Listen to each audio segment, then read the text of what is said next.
अस्सलामुअलैकुम वरहमतुल्लाहि वबरकातुहू। आज लैलतुल क़द्र की चौथी रात यानी 27वीं शब है। तो आज हम तमाम को सही तरीक़े से पूरी रात जागना है और इबादत करनी है, ज़्यादा से ज़्यादा अल्लाह तबारक व तआला की इबादत करनी है।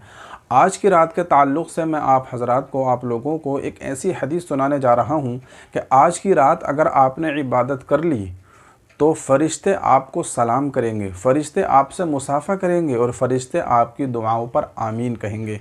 तो इस वीडियो को आखिर तक देखिएगा। मैं आपको वो हदीस सुनाने जा रहा हूँ।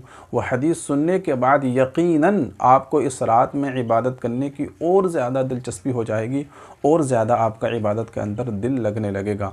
तो इस वीडियो को आखिर तक ज़रूर देखिएगा। देखिए, 27वीं शब के ताल्लुक़ से या लैलतुल क़द्र की ये जो 5 रातें होती हैं, इन 5 रातों के ताल्लुक़ से लोग तरह तरह की नमाज़ें बताते हैं कि 21वीं शब की ये नमाज है, 23वीं की ये है, 25वीं की ये है और 27वीं शब की तो न जाने क्या क्या नमाज़ें लोग बताते हैं और इसको बहुत ज़्यादा अहमियत देते हैं। तो सबसे पहले तो आप ये बात समझ लीजिए कि 27वीं शब की या लैलतुल क़द्र की जो 5 रातें होती हैं, उन रातों की कोई भी ख़ास नमाज, कोई भी ख़ास इबादत नहीं है।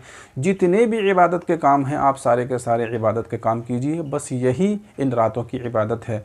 आपकी क़ज़ा नमाज़ें हैं, क़ज़ा पढ़ लीजिए, नफिल नमाज़ें पढ़ लीजिए, कुरान की तिलावत कर लीजिए, ज़िक्र कर लीजिए, तस्बीह पढ़ लीजिए, दुरूद शरीफ पढ़ लीजिए, अल्लाह तबारक व तआला से दुआएँ कर लीजिए।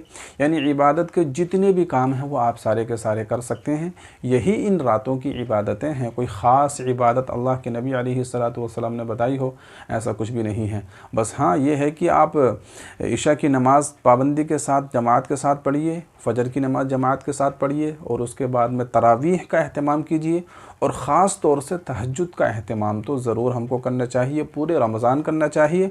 और ख़ास तौर से जो ये ताक़ रातें हैं, जो लैलतुल क़द्र की 5 रातें हैं, 21 है, 23 है, 25 है, 27 है, 29 है, तो इन रातों में तो तहज्जुद की नमाज़ हमको ज़रूर पढ़ लेनी चाहिए। इसलिए कि इन्हीं रातों में से कोई ना कोई एक रात शब क़द्र की होती है, लैलतुल क़द्र की होती है। तो अगर हमने इन रातों में तहज्जुद की नमाज़ पढ़ ली तो यकीनन हमारा मकाम और मर्तबा अल्लाह के यहाँ बहुत बढ़ जाएगा और इसका हमको बहुत ज़्यादा अज्र और इनाम अल्लाह तबारक व तआला के यहाँ मिलने वाला है। तो आइए, अगर हमने आज की रात में यानी 27वीं रात में हमने इबादत कर ली तो हमारे साथ क्या होगा, आइए हम जानने की कोशिश करते हैं। एक हदीस के अंदर अल्लाह के रसूल अलैहिस्सलातु वस्सलाम इरशाद फरमाते हैं, बहुत लंबी हदीस है, उसका एक टुकड़ा मैं आपको पढ़कर सुनाता हूँ। अल्लाह के नबी अलैहिस्सलातु वस्सलाम ने इरशाद फरमाया कि रमज़ान में अल्लाह तबारक व तआला इफ्तार के वक्त रोज़ाना 10 लाख ऐसे आदमियों को जहन्नम से निकाल कर जन्नत में उनका दाखिला नसीब फरमाता है कि जिनके लिए जहन्नम वाजिब हो चुकी होती है, जो जहन्नम के मुस्तहिक़ हो चुके होते हैं। और फिर जब रमज़ानुल मुबारक का आखिरी दिन होता है, आखिरी रोज़ा होता है और आखिरी इफ्तार होता है, तो आखिर इफ्तार के वक्त अल्लाह तबारक व तआला ने पूरे रमज़ान जितने लोगों को जहन्नम से निकाल कर जन्नत में दाखिला नसीब फरमाया था, उनके बराबर अल्लाह तबारक व तआला लोगों की मग़फ़िरत और बख्शिश के फ़ैसले फरमा दिया करता है। और फिर आगे अल्लाह के रसूल अलैहिस्सलातु वस्सलाम ने इरशाद फरमाया कि जिस रात शब क़द्र होती है तो उस रात हज़रत जिब्रील अलैहिस्सलातु वस्सलाम अल्लाह तबारक व तआला के हुक्म से आसमानों से ज़मीन पर अपने तमाम फ़रिश्तों को लेकर, तमाम फ़रिश्तों की जमात के साथ ज़मीन पर उतरते हैं और उनके साथ एक सब्ज़ झंडा होता है, जिस झंडे को वो खाने काबा के ऊपर टांग देते हैं, वहाँ पर गाड़ देते हैं। और हज़रत जिब्रील अलैहिस्सलातु वस्सलाम के 100 बाजू हैं, उन 100 बाजुओं में से 2 बाजू को हज़रत जिब्रील अलैहिस्सलातु वस्सलाम इसी दिन यानी शब क़द्र के दिन खोलते हैं कि जिनकी मसाफ़त और जिनकी लंबाई मशरिक़ और मग़रिब के बराबर होती है। फिर इसके बाद हज़रत जिब्रील अलैहिस्सलातु वस्सलाम अपनी तमाम फ़रिश्तों की जमात को, जितने भी वो फ़रिश्ते आसमान से लाए होते हैं, उनके साथ में आते हैं, उनको ये हुक्म देते हैं कि आज की रात जो मुसलमान भी तुमको इबादत करता हुआ मिले, चाहे वो खड़ा हो या बैठा हो, जो मुसलमान भी नमाज़ पढ़ता हुआ मिले, तिलावत करता हुआ मिले, तो उससे उसको जाकर सलाम करो, उससे मुसाफ़ा करो और जो लोग दुआएँ कर रहे हैं उनकी दुआओं पर जाकर आमीन कहो। फिर सुबह तक यही हालत रहती है, यानी सुबह तक फ़रिश्ते तमाम लोगों से सलाम करते रहते हैं, मुसाफ़ा करते रहते हैं, उनकी दुआओं पर आमीन कहते रहते हैं। फिर जब सुबह हो जाती है तो हज़रत जिब्रील अलैहिस्सलातु वस्सलाम कहते हैं कि चलो अब सुबह हो गई है, अब चलो कूच कर चलो। फिर उसके बाद फ़रिश्ते हज़रत जिब्रील अलैहिस्सलातु वस्सलाम से मालूम करते हैं कि अल्लाह तबारक व तआला ने हज़रत मोहम्मद सल्लल्लाहु अलैहि वसल्लम की उम्मत के साथ क्या मामला किया, उनकी जो ज़रूरतें और हाजतें थी उनके साथ अल्लाह तबारक व तआला ने क्या मामला किया। तो हज़रत जिब्रील अलैहिस्सलातु वस्सलाम फ़रिश्तों से कहते हैं कि अल्लाह तबारक व तआला ने उनके ऊपर तवज्जो फ़रमाई और 4 शख्सों के अलावा तमाम के तमाम लोगों को, तमाम के तमाम मुसलमानों को, तमाम के तमाम ईमान वालों को अल्लाह तबारक व तआला ने माफ़ कर दिया। तो फिर सहाबा इकराम ने हुज़ूर सल्लल्लाहु अलैहि वसल्लम से मालूम किया कि अल्लाह के रसूल अलैहिस्सलातु वस्सलाम वो 4 लोग कौन हैं? तो अल्लाह के नबी अलैहिस्सलातु वस्सलाम ने फरमाया कि वो 4 लोग ये हैं। नंबर 1 शराब का आदी, जो शराब पीने वाला हो।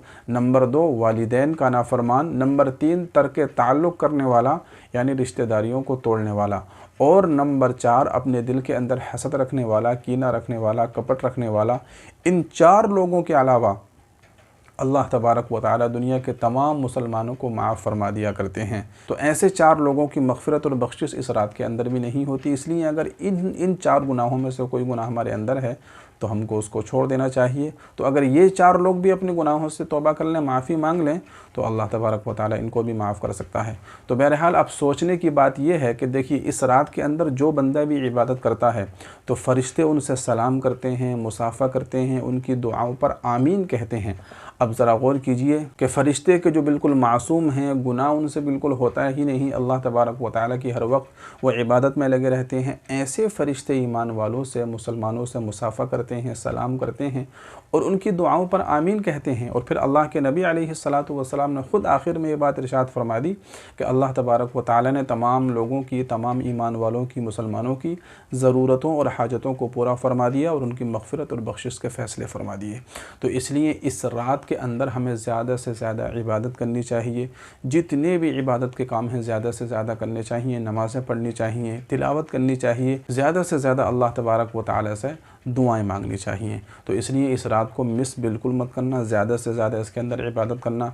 और जो तरह तरह की नमाज़ें हैं, तरह तरह की जो वजीफ़े हैं, उन तमाम के चक्कर में बिल्कुल ना पढ़ना। बस नॉर्मल जो इबादत है, जो नमाज़ें हैं, जो नफिल नमाज है, तिलावत है, ज़िक्र व अज़कार है, इसी को ज़्यादा से ज़्यादा करने की कोशिश करना। और पूरी उम्मत मुस्लिमा के लिए, फ़लस्तीन के मुसलमानों के लिए, जहाँ कहीं भी मुसलमान परेशान हैं, तमाम को अपनी दुआओं में ज़रूर शामिल करना और मुझे भी अपनी दुआओं में शामिल कर लेना। तो उम्मीद करता हूँ कि वीडियो आपको पसंद आई होगी। तो इस वीडियो को अपने दोस्तों के साथ ज़रूर शेयर कर दीजिए ताकि उनको भी मालूम हो जाए कि उनको इस रात के अंदर क्या इनाम मिलने वाला है, इसकी क्या फ़जीलत है, ताकि उनके अंदर भी जज्बा पैदा हो और वो भी इस रात के अंदर ज़्यादा से ज़्यादा इबादत कर सकें। तो इस वीडियो को लाइक कीजिए, शेयर कीजिए, कमेंट कीजिए। अस्सलामु अलैकुम व रहमतुल्लाहि व बरकातुहू।